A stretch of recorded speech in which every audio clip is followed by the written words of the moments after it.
কুমিল্লায় ধর্ষণ মামলার মূল আসামি সহ ৫ জন গ্রেপ্তার, দ্রুত বিচারের আশ্বাস আইন উপদেষ্টার।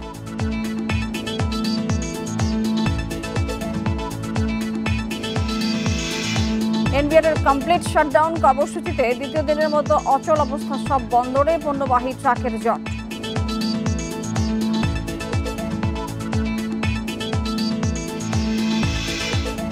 নৌবাহিনীর মাধ্যমে চট্টগ্রাম বন্দরের নিউ মুরিং কন্টেইনার টার্মিনাল পরিচালনার উদ্যোগ ৭ জুলাই থেকে হচ্ছে কার্যকর।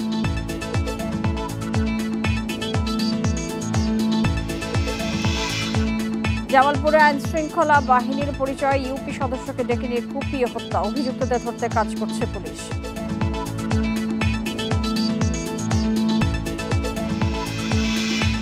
বগুড়ায় নিখোঁজের ৩ দিন পর ঢাকা বিশ্ববিদ্যালয়ের সাবেক শিক্ষার্থীর মরদেহ উদ্ধার, পরিকল্পিত হত্যার দাবি পরিবারের।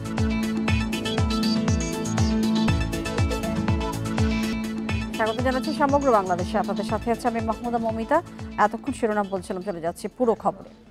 কুমিল্লার মুরাদনগরে ঘরে ঢুকে নারীকে ধর্ষণের ঘটনার প্রধান আসামি ফজর আলীকে ঢাকা থেকে গ্রেপ্তার করা হয়েছে। এছাড়া ভুক্তভোগীর ভিডিও ছড়িয়ে দেওয়ার ঘটনায় আরও ৪ জনকে গ্রেপ্তার করা হয়েছে। তাদের বিরুদ্ধেও মামলা হবে বলে জানিয়েছে পুলিশ। ১৫ দিন আগে স্বামীর বাড়ি থেকে কুমিল্লার মুরাদনগরে বেড়াতে এসেছিলেন বাবার বাড়িতে। বৃহস্পতিবার রাতে একই গ্রামের ফজর আলী ঘরে ঢুকে ধর্ষণ করে ওই নারীকে। পরে তার চিৎকারে এগিয়ে আসে প্রতিবেশীরা। এ সময় ফজর আলীকে আটক করে মারধর করা হয়। এক পর্যায়ে ঘটনাস্থল থেকে পালিয়ে যান ফজর আলী। এরই মধ্যে ঘটনার ভিডিও ধারণ করে কয়েকজন। সুষ্ঠু তদন্তের মাধ্যমে সুষ্ঠু বিচার হোক, এইটা শুধু আমার প্রত্যাশা না, সকলেরই প্রত্যাশা। তো জিনিসটা অবশ্যই কেন ছড়াইছে, ও কি উদ্যোগ নিয়ে ছড়াইছে, কার কারণে ছড়াইছে, এটা ওদেরকে অবশ্যই নিয়ে এসে তদন্ত করে এটা ওদেরও বিচার করা উচিত। শুক্রবার থানায় মামলা করেন ভুক্তভোগী নারী। পরে শনিবার রাতে ঘটনার ভিডিও সামাজিক যোগাযোগ মাধ্যমে ছড়িয়ে পড়লে সমালোচনার ঝড় ওঠে। এই ঘটনায় জড়িতদের শাস্তির দাবি জানায় স্থানীয়রা। ওনার যেটা বাসার রাস্তা, ওইটা আমরা যুব সমাজ দ্বারা, আমি বলবো বিশেষ করে যুব সমাজরা মিলে ওনার রাস্তা আমরা বন্ধ করে দিয়েছি। ধর্ষণের ঘটনায় রোববার সকালে প্রধান আসামি ফজর আলীকে ঢাকার সায়দাবাদ থেকে গ্রেপ্তার করে পুলিশ। এছাড়া ভিডিও ধারণ ও প্রচারের ঘটনায় জড়িতদের আইনের আওতায় আনা হবে বলে জানিয়েছে পুলিশ। প্রবাসীর স্ত্রী ওনার বাপের বাড়ি বেড়াতে আসছিলেন, তখন এই ঘটনা ঘটে এবং স্থানীয় কিছু লোকজন তখন ঘরের ভিতর ঢুকে ওই ফজর আলীকে মারপিট করে এবং তখন ফজর আলী কিছুক্ষণ পরে পালিয়ে যায়। এই ঘটনায় মোট ৫ জনকে গ্রেপ্তার করা হয়েছে। ঘটনার পর মেডিকেল পরীক্ষা সম্পন্ন হয়েছে ভুক্তভোগী নারীর। Independent news. এ বিষয়ে আরো জানাতে কুমিল্লা থেকে যুক্ত হচ্ছেন সহকর্মী তানভীর খন্দকার।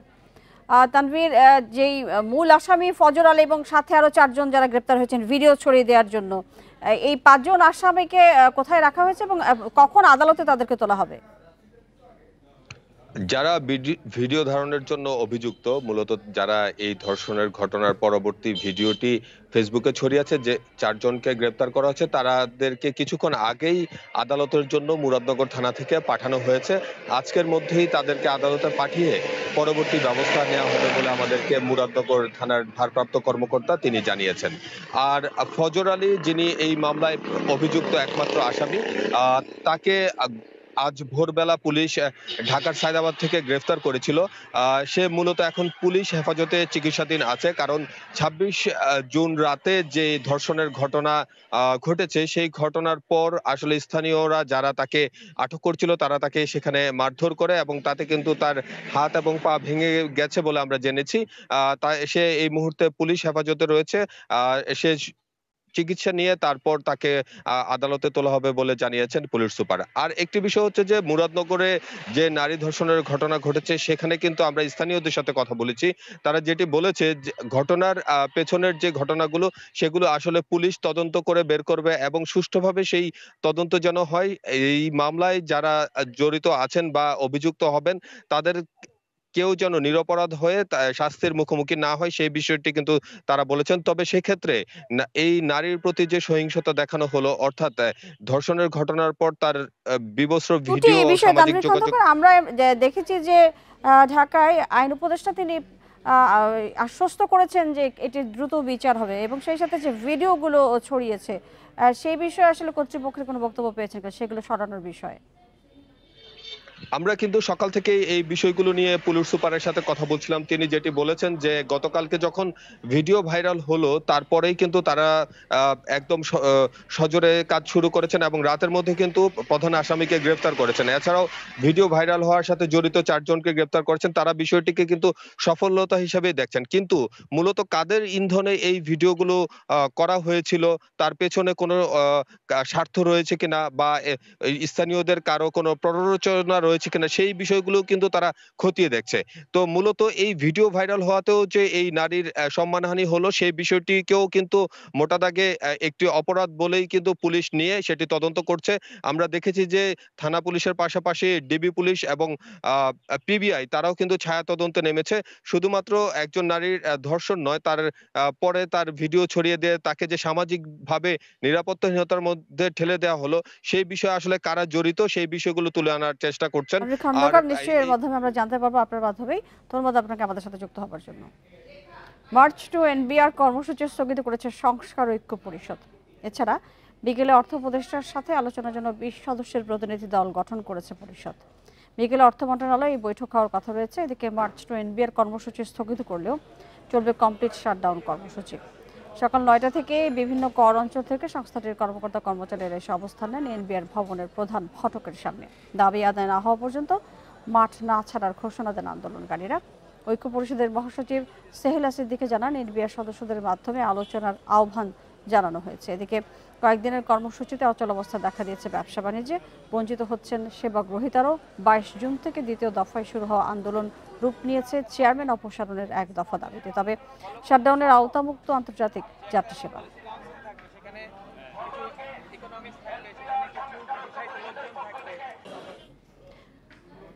দ্বিতীয় দিনের মধ্যে চট্টগ্রাম সমুদ্র বন্দর, হিলি ও বেনাপোল স্থলবন্দরে চলছে এনবিআর সংস্কার ঐক্য পরিষদের ডাকা শাটডাউন কর্মসূচি। এর ফলে একদিনেই চট্টগ্রাম বন্দর দিয়ে 3680 একক কন্টেইনার রপ্তানি হয়নি। এসব কন্টেইনারের বেশিরভাগই পোশাক শিল্পের।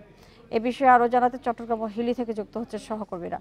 শুরুতেই চট্টগ্রাম থেকে যুক্ত হচ্ছেন অনুপম সেন। অনুপম, যেহেতু সেখানে সবকিছু বন্ধ রয়েছে, ফলে এখন এই অচল অবস্থায় আসলে কি পরিস্থিতি, আপনার কাছ থেকে জানতে চাই বর্তমান পরিস্থিতি কি?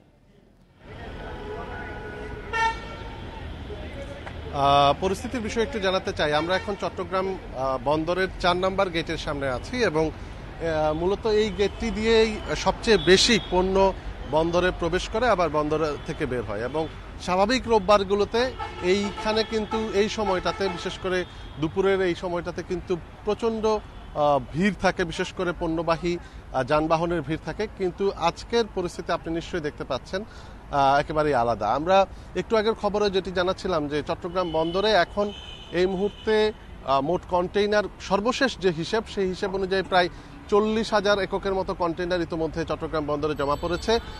যেহেতু চট্টগ্রাম বন্দর কর্তৃপক্ষ দাবি করে থাকেন যে তারা প্রায় 53,000-এর মতো তাদের ধারণ ক্ষমতা রয়েছে, যদিও এখানে যন্ত্রপাতি বা বিভিন্ন যানবাহন পরিবহন বা সরানোর জন্য, চলাচল করার জন্য কিছু জায়গা খালি রাখতে হয়।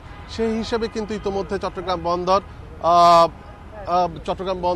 কিন্তু অনেকটা একটা আশঙ্কাজনক পরিস্থিতিতে এখন আছে।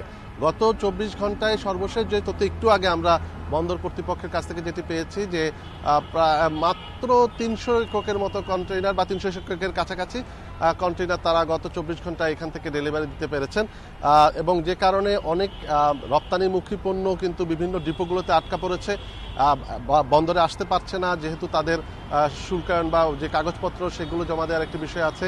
আবার অনেক জাহাজে করে যে পণ্য আসছে, যেহেতু জাহাজের ঘোষণাপত্র জমা দিতে পারছে না, অর্থাৎ যেটি আইজিএম বলা হয় সেটি ঘোষণা দেওয়া যাচ্ছে না, সেগুলোর ক্ষেত্রে এক ধরনের অচলাবস্থা তৈরি হয়েছে।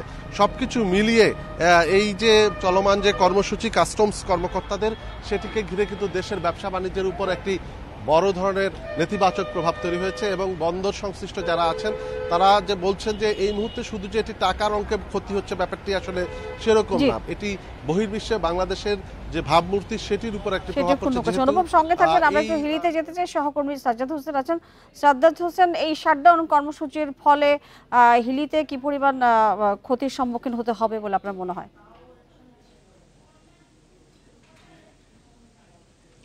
জি, আপনি জানেন যে কেন্দ্রীয় কর্মসূচি হিসেবে কাস্টমস কর্মকর্তারা ফুল শাটডাউন পালন করছেন। তারই অংশ হিসেবে কিন্তু আমরা হিলিতে দেখতে পাচ্ছি যে তারাও কিন্তু সেই কেন্দ্রীয় কর্মসূচি অংশ হিসেবে শাটডাউন পালন করছেন। এর কারণে কিন্তু সকাল থেকে কিন্তু হিলি স্থলবন্দর দিয়ে আমদানি রপ্তানি কার্যক্রম পুরোদমে কিন্তু বন্ধ রয়েছে। আমরা দেখছি যে বিল অফ এন্ট্রি বা পরীক্ষা বা শুল্কায়ন সবকিছু কিন্তু বন্ধ রয়েছে। অর্থাৎ কাস্টমস কর্মকর্তারা কাস্টমসে আসলেও তারা কিন্তু কোনো কাজ করছেন না। অর্থাৎ ব্যবসায়ীরা বন্দরে এসে তাদের কিন্তু ফিরে যেতে হচ্ছে।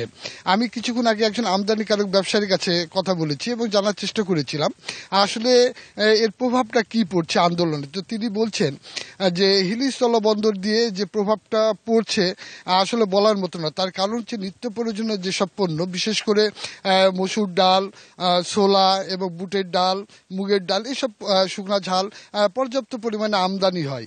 এইসব আমদানিকৃত পণ্য কিন্তু প্রতিদিনই ছাড় হয়ে বন্দর থেকে দেশের বিভিন্ন স্থানে চলে যায়, কিন্তু সেটা গত 3 দিন ধরে কিন্তু সেটা কিন্তু পণ্য খালাস হচ্ছে না। অর্থাৎ বন্দরে কিন্তু সেসব পণ্য আটকা রয়েছে। দেখতে পাচ্ছেন যে বন্দরে প্রায় শতাধিক পণ্যবাহী গাড়ি কিন্তু আটকা রয়েছে গত 3 দিন ধরে। এইসব পণ্যবাহী গাড়ির কিন্তু প্রতিদিন তাদের কিন্তু ডেমারেজ গুনতে হচ্ছে। অর্থাৎ প্রতিটি গাড়িতে তাদের কিন্তু 3 থেকে 4 হাজার টাকা কিন্তু ডেমারেজ দিতে হবে। পাশাপাশি বন্দরে যে চার্জ সেটাও কিন্তু তাদেরকে গুনতে হচ্ছে এখানে। অর্থাৎ সব মিলিয়ে যে যদি বলা যায় তারা কিন্তু ব্যাপক আর্থিক ক্ষতির মধ্যে পড়ছেন। তো তারা দ্রুত এই সমস্যার সমাধান চান এবং যেভাবে হোক না কেন তারা পণ্য কিন্তু খালাস করতে চান। আমি কিছুক্ষণ আগে কাস্টমসে একজন কর্মকর্তার সঙ্গে কথা বলেছি এবং জানার চেষ্টা করেছিলাম যে আসলে অবরোধ প্রত্যাহারের কোনো সম্ভাবনা রয়েছে কিনা। তো তিনি বলছেন আসলে কেন্দ্রীয় কর্মসূচি কেন্দ্র যদি সিদ্ধান্ত যদি নেয় এবং সন্ধ্যার দিকে হয়তো বোঝা যাবে যে আসলে কি হচ্ছে। এই ছিল হিলি থেকে সর্বশেষ অবস্থা। সাজাদ এবং অনুপম, আপনাদের দুজনকে ধন্যবাদ আমাদেরকে এই শাটডাউন কর্মসূচি সম্পর্কে জানানোর জন্য। নৌবাহিনীর মাধ্যমে চট্টগ্রাম বন্দরের নিউ মুরিং কন্টেইনার টার্মিনাল বা এনসিটি পরিচালনার উদ্যোগ নিয়েছে সরকার। দেশি নাকি বিদেশি প্রতিষ্ঠান টার্মিনালটি চালাবে এমন বিতর্কের মধ্যেই সরকারের এই নতুন উদ্যোগ। দেশীয় বেসরকারি প্রতিষ্ঠান সাইফ পাওয়ার টেকের সঙ্গে চুক্তির মেয়াদ শেষ হবার কারণে আগামী 7 জুলাই থেকে নতুন উদ্যোগ কার্যকর হবার কথা। চট্টগ্রাম বন্দরের নিউ মুরিং কন্টেইনার টার্মিনাল বা এনসিটি পরিচালনা নিয়ে গত কয়েক মাস ধরে চলছে নানামুখী বিতর্ক। সরকার ডিপি ওয়ার্ল্ড নামের একটি বেসরকারি প্রতিষ্ঠানের মাধ্যমে টার্মিনালটি নতুন করে পরিচালনার সিদ্ধান্ত নেয়ার পর বিতর্ক জোরদার হয়। এমনকি অন্তর্বর্তীকালীন সরকারের প্রধান উপদেষ্টা সরকারি সিদ্ধান্তের বিরোধিতাকারীদের প্রতিহত করার হুঁশিয়ারিও উচ্চারণ করেন। অন্তর্বর্তীকালীন সরকারের বন্দর ব্যবস্থাপনার উদ্যোগে আপনাদের দৃঢ় সমর্থন অব্যাহত রাখুন, যারা বিরোধিতা করছে তাদের প্রতিহত করুন। এর পরপরই বাম জোটসহ নানা মহল সরকারি সিদ্ধান্তের বিরোধিতা করে বিভিন্ন কর্মসূচি পালন করে আসছে। শনিবার ঢাকা থেকে চট্টগ্রাম বন্দর পর্যন্ত পালিত হয় প্রায় 300 কিলোমিটার দীর্ঘ পদযাত্রা। এমন পরিস্থিতিতে টার্মিনালটি সুষ্ঠুভাবে পরিচালনায় নৌবাহিনীকে যুক্ত করার বিষয়ে বন্দরের কর্মকর্তাদের সঙ্গে আলোচনা করেছেন নৌ উপদেষ্টা। সবার সহযোগিতা নিয়ে চট্টগ্রাম বন্দর কর্তৃপক্ষ যেই সিদ্ধান্ত মন্ত্রণালয়ের সিদ্ধান্ত অনুযায়ী চট্টগ্রাম বন্দর কর্তৃপক্ষ সেই অনুযায়ী ব্যবস্থা নিতে প্রস্তুত আছে। বর্তমান অপারেটর সাইফ পাওয়ার টেকের সাথে চুক্তির মেয়াদ শেষ হচ্ছে 6 জুলাই। টার্মিনালটি নিজস্ব ব্যবস্থাপনায় চালাতে ইতোমধ্যে বেশ কিছু পদক্ষেপ নিয়েছে কর্তৃপক্ষ। ব্যয় নির্বাহে চিঠি দেওয়া হয়েছে মন্ত্রণালয়ে। কন্টেইনার পরিবহনে লরি সরবরাহে আহ্বান করা হয়েছে দরপত্র। টার্মিনাল পরিচালনায় নৌবাহিনীকে যুক্ত করাকে ইতিবাচকভাবে দেখছেন ব্যবহারকারীরা। বন্দরের আন্তরিকতা থাকলে এবং প্রতিরক্ষা দপ্তরের নৌবাহিনীকে দেওয়া হচ্ছে, ইনশাল্লাহ সম্মিলিত প্রচেষ্টায় আমাদেরও সহযোগিতা থাকবে, তারা সফলতা লাভ করবে। 950 মিটার দীর্ঘ এনসিটি চট্টগ্রাম বন্দরের সবচেয়ে বড় টার্মিনাল। গত বছর বন্দরের মোট কন্টেইনারের 44 ভাগ আনা নেওয়া হয় এই টার্মিনাল দিয়ে। অনুপম শীল, ইন্ডিপেন্ডেন্ট নিউজ, চট্টগ্রাম। জুলাই অভ্যুত্থানের প্রথম শহীদ আবু সাঈদ হত্যা মামলার আনুষ্ঠানিক অভিযোগ আজ জমা দেওয়া হচ্ছে না। চিফ প্রসিকিউটর সরকারি গুরুত্বপূর্ণ কাজে ব্যস্ত থাকায় এই সিদ্ধান্ত নেওয়া হয়েছে। এর আগে গত বৃহস্পতিবার এই মামলার চূড়ান্ত তদন্ত প্রতিবেদন আন্তর্জাতিক অপরাধ ট্রাইব্যুনালের চিফ প্রসিকিউটরের কাছে জমা হয়। তদন্তে আবু সাঈদ হত্যায় 30 জনের সম্পৃক্ততা পেয়েছে তদন্ত সংস্থা। আবু সাঈদ হত্যা মামলাটি আন্তর্জাতিক অপরাধ ট্রাইব্যুনালে প্রথম মামলা। হত্যার বিচার চেয়ে তার পরিবার গত 13 জানুয়ারি ট্রাইব্যুনালে আনুষ্ঠানিক অভিযোগ দেয়। অভিযুক্ত 30 আসামির মধ্যে বেগম রোকেয়া বিশ্ববিদ্যালয়ের সাবেক প্রক্টর শরীফুল ইসলাম সহ গ্রেপ্তার আছেন 4 জন। কোটা সংস্কার আন্দোলনে গত বছরের 16 জুলাই রংপুরের বেগম রোকেয়া বিশ্ববিদ্যালয়ের শিক্ষার্থী আবু সাইদ পুলিশের সামনে বুক চিতিয়ে দাঁড়ালে তাকে গুলি করে হত্যা করা হয়।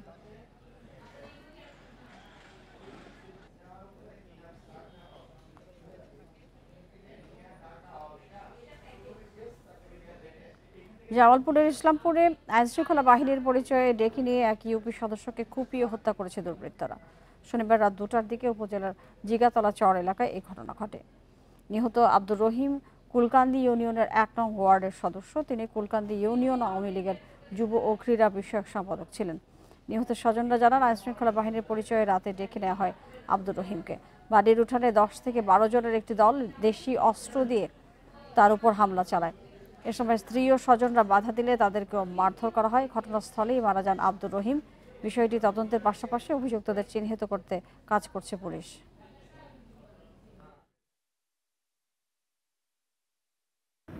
এই সংবাদ পেয়ে আমি সঙ্গীয় অফিসার ফোর্স সহ তাৎক্ষণিক ঘটনাস্থলের উদ্দেশ্যে রওনা দিই।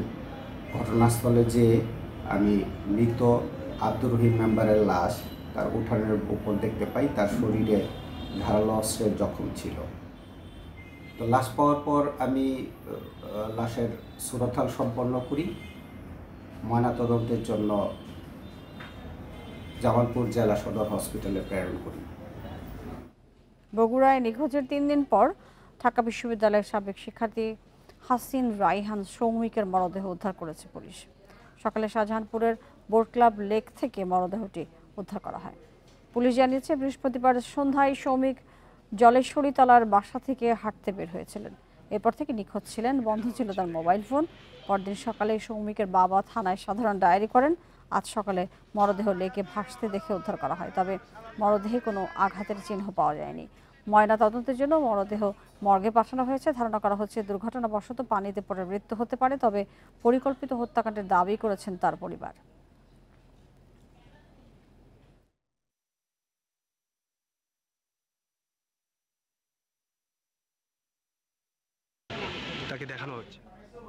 কুয়াকাটায় অতিরিক্ত মদ্যপানে সাজিদুল ইসলাম নামের এক পর্যটকের মৃত্যু হয়েছে। সকালে অসুস্থ হলে হাসপাতালে নেওয়ার পর চিকিৎসক তাকে মৃত ঘোষণা করেন। পুলিশ জানায়, সাজিদুল শনিবার সকালে বন্ধু হাবিবের সঙ্গে কুয়াকাটায় বেড়াতে স্কাইভিউ আবাসিক হোটেলে ওঠেন। দিনে বিভিন্ন স্থানে ঘোরাঘুরি শেষে হোটেলে রাত্রি যাপন করেন। রাতে সাথে থাকা বন্ধুদের সঙ্গে অতিরিক্ত মদ পান করেন। এতে অসুস্থ হলে বন্ধুরা সকাল 9টার দিকে তাকে হাসপাতালে নিয়ে যান। চিকিৎসক প্রাথমিক চিকিৎসা শেষে তাকে কলাপাড়া উপজেলা স্বাস্থ্য কমপ্লেক্সে রেফার করেন। তবে তারা হাসপাতালে না গিয়ে আবার হোটেলে ফিরে আসেন। পরে 11টার দিকে অসুস্থ অবস্থায় হাসপাতালে নিলে চিকিৎসক তাকে মৃত ঘোষণা করেন।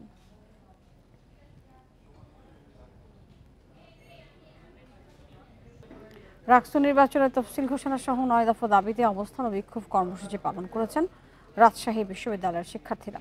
সকাল 10:30 থেকে প্রশাসন ভবনের সামনে বিক্ষোভ শুরু করে দুপুর 2টার দিকে শেষ করেন তারা। শিক্ষার্থীদের দাবি হলো, ক্যাম্পাসে 24 ঘন্টা নিরাপত্তা নিশ্চিত, রাষ্ট্র নির্বাচনের তফসিল ঘোষণা, বিশ্ববিদ্যালয়ের মেডিকেল সেন্টারকে 50 সজ্জা করা, প্রশাসনিক সব কার্যক্রম ডিজিটাল এবং অনলাইন ভিত্তিক করা, হলে ডাইনিংয়ে মানসম্মত খাবার প্রদান, কেন্দ্রীয় গ্রন্থাগারের অবকাঠামো এবং প্রযুক্তিগত সংস্কার, পূর্ণাঙ্গ টিএসসিসি দ্রুত কার্যকর করা।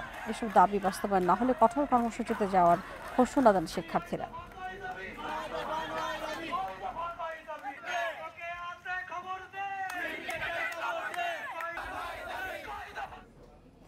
নোয়াখালীর হাতিয়া থেকে এক কিশোরীকে অপহরণ করে 5 মাস আটকে রেখে ধর্ষণের অভিযোগে এক যুবককে গ্রেপ্তার করেছে র্যাব। সকালে সংবাদ বিজ্ঞপ্তিতে র্যাব 11-এর সিপিসি 3 কোম্পানি কমান্ডার সিনিয়র সহকারী পুলিশ সুপার মিঠুন কুমার কুন্ডু জানান, আসামি জাহিদ ভুক্তভোগী কিশোরের প্রতিবেশী। গত 6 মাস জানুয়ারি কাজে যাওয়ার সময় জাহিদ ওই কিশোরীর মুখে চেতনানাশক স্প্রে করে তাকে চট্টগ্রামের কাপ্তায় নিয়ে যায়। সেখানে আটকে রেখে দিনের পর দিন ধর্ষণ করে। এই সময় ওই কিশোরী 3 মাসের অন্তঃসত্ত্বা হয়ে পড়ে। পরে থানায় 3 জনকে আসামি করে মামলা করা হয়।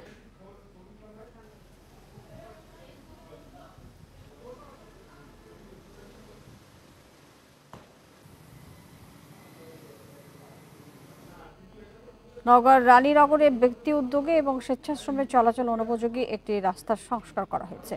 এতে ওই সড়ক দিয়ে যাতায়াতকারীরা দুর্ভোগ থেকে রক্ষা পেয়েছেন। স্থানীয় বিএনপি নেতা রাসেল সরকারের আর্থিক সহায়তার এরই সহায়তায় রিক্সা ভ্যান শ্রমিকদের স্বেচ্ছাশ্রমে নওগাঁ জামালগঞ্জ সড়কের ভক্তের মোড় থেকে মিরাট ব্রিজ পর্যন্ত 1 কিলোমিটার সড়কটি সংস্কার করা হয়। স্থানীয়রা জানান, সড়কটি 17 বছর ধরে অবহেলিত। এর মধ্যে ওই 1 কিলোমিটার অংশে অসংখ্য খানাখন্দের কারণে চলাচল অনুপযোগী হয়ে পড়ে। সড়কটি দিয়ে প্রতিদিন নওগাঁ থেকে রাজশাহী, বাগমারা, নাটোর, রানীগড়, আত্রাই সহ বিভিন্ন এলাকায় যাতায়াত করে অনেক যানবাহন। রাস্তাটি সংস্কার করায় খুশি চালক যাত্রীরা।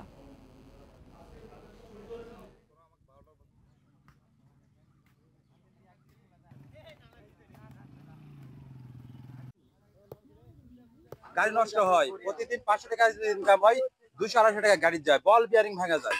এমপি 29 কাছেও আমরা গেছি, এই করছি এইভাবে আমাদের এই কাজ চলে যাচ্ছে। তুরন্ত জনসাধারণ তাদের মালামাল সুন্দরভাবে পরিবহন করতে পারবে, আমার স্কুলের ছাত্রছাত্রী স্কুলে সুন্দরভাবে যেতে পারবে। জেলা এলজিডি অফিস, ইউনো অফিস, অনেক জায়গায় আমি এই ব্যাপারে জানাইছি যে রাস্তাটা করে দিতে হবে। তারা আশ্বস্ত করছে, কিন্তু আসলে আশ্বস্ত করে কিন্তু কাজটা করে না। এখন আমি দেখতেছি অনেক জনগণের দুর্ভোগ হচ্ছে।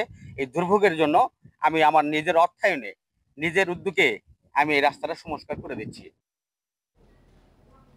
সেতু না থাকায় দীর্ঘদিন ধরে দুর্ভোগে নরসিংদী সদরের আলোকবালি ইউনিয়নের 40,000-এর বেশি মানুষ। নৌকায় মেঘনা নদী পারাপারে বাড়ছে দুর্ঘটনা। যোগাযোগ ব্যবস্থা সহজ করতে নদীতে সেতু নির্মাণের দাবি স্থানীয়দের। তবে এই ব্যাপারে আশ্বাস এলজিইডির কর্মকর্তার।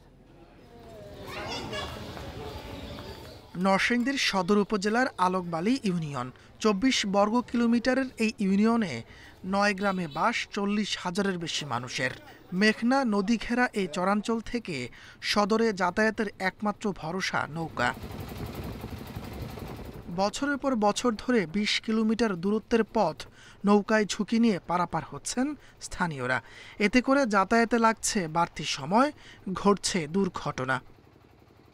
যদি একটা ব্রিজ থাকতো, যে জায়গায় 15 মিনিট লাগতো ওই জায়গার মধ্যে আমাদের 2 ঘন্টা, এমনকি 3 ঘন্টা, এমনকি 5 ঘন্টা লাগে। চিকিৎসার জন্য যদি আমরা শহরে যেতে হয়, সদরে যেতে হয়, এই সদরে যাওয়ার আগে মুমূর্ষু রোগী যাওয়ার আগে রাস্তাতে মারা যাচ্ছেন।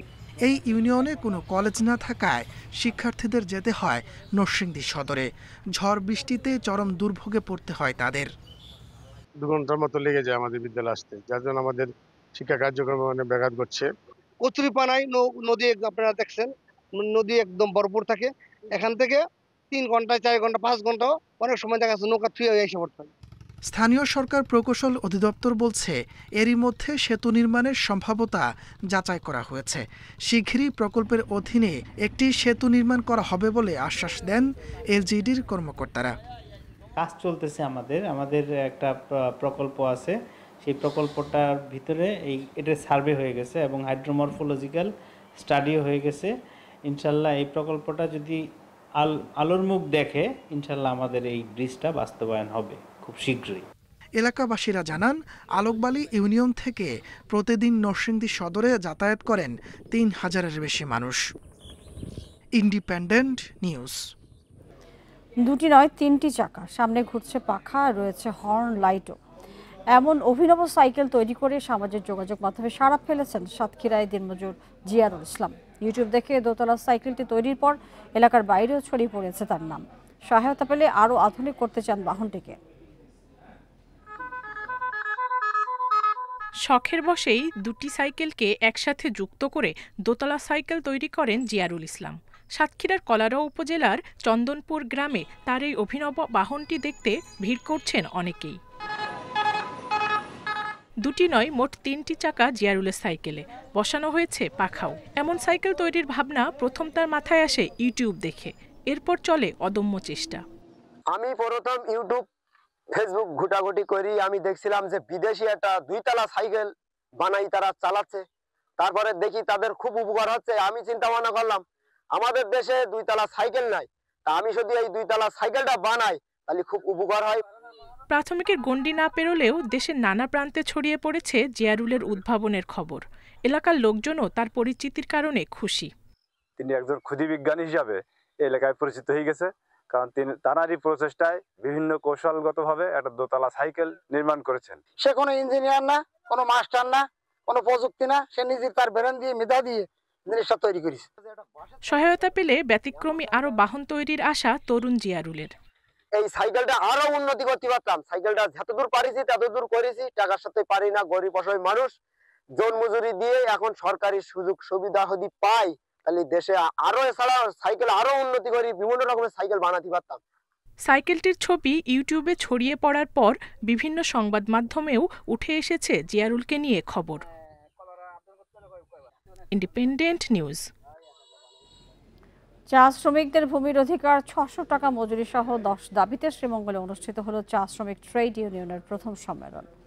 সকালে শ্রীমঙ্গল উপজেলা পরিষদ মিলনায়তনে এই সম্মেলনে সিলেট, মৌলভীবাজার, হবিগঞ্জ, চট্টগ্রাম থেকে শতাধিক বাগানের হাজারো শ্রমিক, ছাত্র, যুবরা অংশ নেন। চা শ্রমিক ট্রেড ইউনিয়ন কেন্দ্রের নেতারা জানান, আগামীতে চা শ্রমিক ট্রেড ইউনিয়ন নামে সাংগঠনিক কার্যক্রম পরিচালিত হবে। কাউন্সিল অধিবেশনে সংগঠনের ঘোষণাপত্র ও গঠনতন্ত্র গ্রহণ করা হয়। এছাড়াও শোক প্রস্তাব, সাংগঠনিক রিপোর্ট, নতুন কর্মসূচি গ্রহণ ও অর্থ রিপোর্ট উত্থাপিত হয় কাউন্সিলে।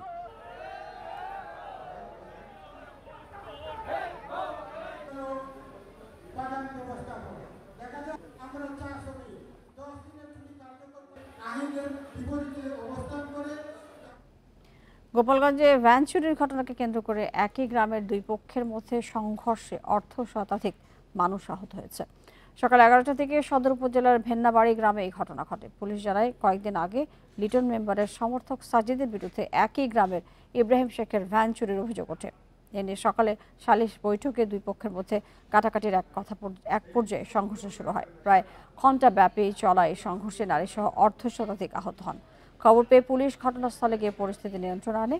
এই ঘটনায় 56 জনকে হাসপাতালে চিকিৎসা দেওয়া হচ্ছে, তবে কোনো পক্ষ থানায় অভিযোগ করেনি।